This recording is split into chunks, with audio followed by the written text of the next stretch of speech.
morning everyone.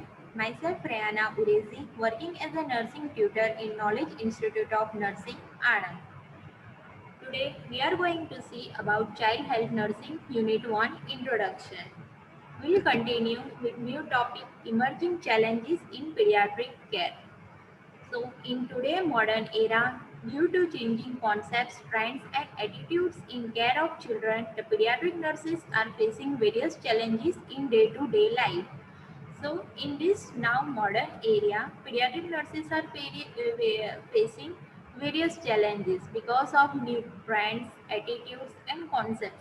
We have previously seen new concepts and new trends, new ideas, development. So, because of all these developments, today nurses are facing various challenges, difficulties in their day-to-day life. There are following areas in which pediatric nurses are following challenges. So these areas are new specialties and areas, special problems, high-risk children, illiteracy and poverty, legal conditions, chronic and acute illness, decision making.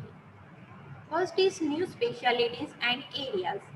Today, nurses are working with new specialties and various new areas which are demand of today.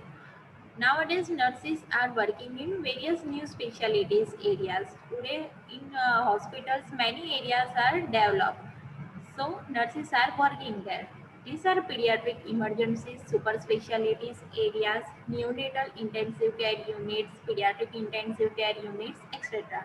Nurses are working nowadays in NICU, PICU, specialties areas, others, emergencies, etc.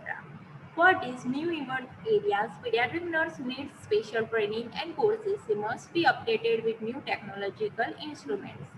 As nurses are working in these new specialties areas, so to work in these areas, the nurse must have the knowledge, skills, and updated with technological instrument. Second is special problems. Today, children are suffering with various psychological problems. These are maybe related to the unhealthy environment of family, single parent, family disruption, sibling bad habits, physical abuse, parental drug, alcohol habits, etc. So nowadays children are coming with many mental health problems and the reasons for this are that the environment in which they are living is unhealthy for them.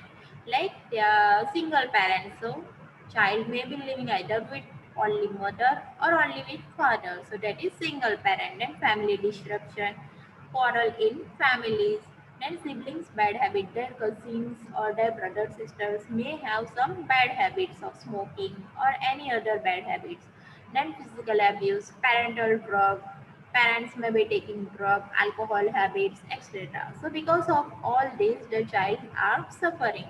In these cases, pediatric nurse needs special attention and appropriate management as early as possible. So whenever nurse finds that a child is with mental health problems, she should assess these all things. Third is high risk children. Some children have special risk or suffering from specific disease conditions like HIV infections, pneumonia, diabetes, mother. These children need specialized care as well as psychological support. In high risk children, maybe if mother is having a HIV infection, so there is a high risk to a child to get it HIV infection.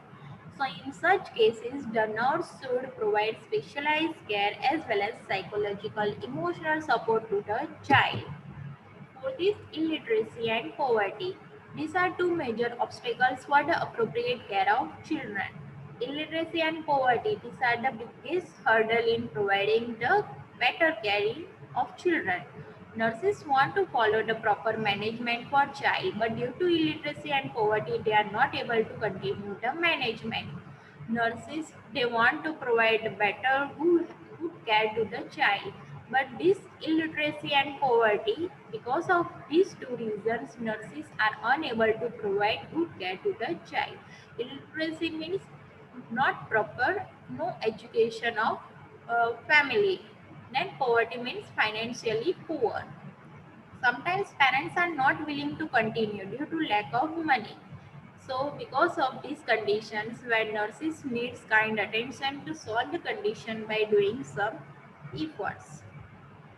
Parents because of lack of money. If they don't have money, they will tell the hospital staff that to stop the care.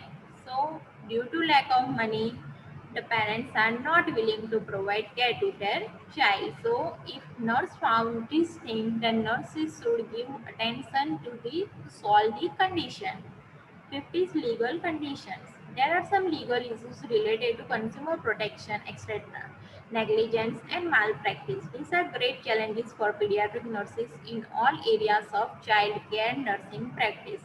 Legal condition means today, nowadays, nurses finds in all areas of nursing practice there is malpractice is done. So this is the great challenge for pediatric nurse. And six is chronic and acute illness. Some children are having severe chronic and acute illness which need to be special attention. Severe chronic means the disease condition which lasts for many days, years, months, or even for a lifelong time. And acute illness, the disease condition that lasts for a short time. So children may be having chronic illness or acute illness. So in that cases, nurse should give attention, special attention. This illness can frustrate and make stress to nurses. So in these cases, nurses needs to be develop tolerance power, try to cope and adjust with situation. So if a child having severe chronic illness or any acute illness, so nurse should not frustrate, should not lose his temper, should not take stress. But nurses needs to develop their tolerance power so that they can adjust with the situations. 7. Decision making. In some cases, ethical decision making such as refusal of treatment, withholding the nutrition and fluids, in vitro fertilization, abortion, prenatal genetic screening are the challenges for pediatric nurse today. So these are all the situations where nurses should take ethical decision. Example, if parents come for genetic screening, so nurses should always follow the rules and policy and should take appropriate decision. And next, vital statistics. It is considered as health indicators which is birth rate and death rate. Vital statistics, they are health indicators which includes birth rate and death rate. Definition is vital statistics are conventionally numerical records of marriage, birth, sickness and death by which the health and growth of community may be studied. So vital statistics, these are numerical records and it includes marriage rate, birth rate, sickness means disease condition rate, death rate, and this helps to know the health and the growth, how much growth is there in community. Or it is a branch of biometry deals with data and law of human mortality, morbidity, and demography. This is for general information. Stages of development.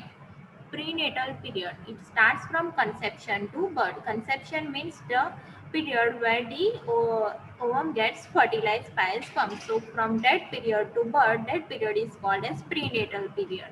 Then neonatal period. So it starts from birth. After birth of a baby, from that day only, the neonatal period starts and it ends to 28 days of life. And infant, it starts from 28 days to 1 year. Toddler, from 1 year to 3 years of age. Childhood, it starts from 3 years to 12 years. Adolescent, it starts from 13 onwards. Now we will see vital statistics. First is perinatal mortality rate. So PMR is equal to late fetal and early neonatal death weighting over 1000 gram at birth divided by total live birth weighting over 1000 gram at birth into 1000. So PMR, that is late fetal, means the death of a fetus in the womb, and early neonatal death means from birth to 28 days of life, that is called neonatal period, and early neonatal means from birth to first week of life. So if a death occurs in this period and the baby's weight is 1000 gram at birth, that is divided by how much live birth occurs at that time, at that year. So into 1000, so we will get the perinatal mortality rate. Second, neonatal mortality rate. Neonatal deaths are deaths occurring during the neonatal period, that is from birth to 28 days completed days of life. NMR is equal to number of deaths of children under 28 days of age in a year divided by total live birth in the same year into 1000. NMR is equal to, so the deaths of children who are under 28 days of age, and we are dividing this by the how much live birth occur in that same year into 1000. So we will get NMR. Third is post-neonatal mortality rate. It is defined as the postnatal rate in a given year to the total number of live births in the same year, usually expressed as a rate per thousand. So PNMR is equal to number of deaths of children between 28 days and 1 year in a given year. The deaths of children between 28 days to 1 year in a given year, that we have to divide it by total live birth in the same year into 1000. We will get PNMR. Fourth is infant mortality rate. It is defined as the ratio of infant death registered in a given year to the total number of live birth registered in the same year, usually expressed as a rate per thousand live birth. IMR is equal to number of deaths of children less than 1 year in a given year. So the children whose age is less than 1 year. So that of those children in a given year divided by total number of live birth in the same year into 1000. Thank you.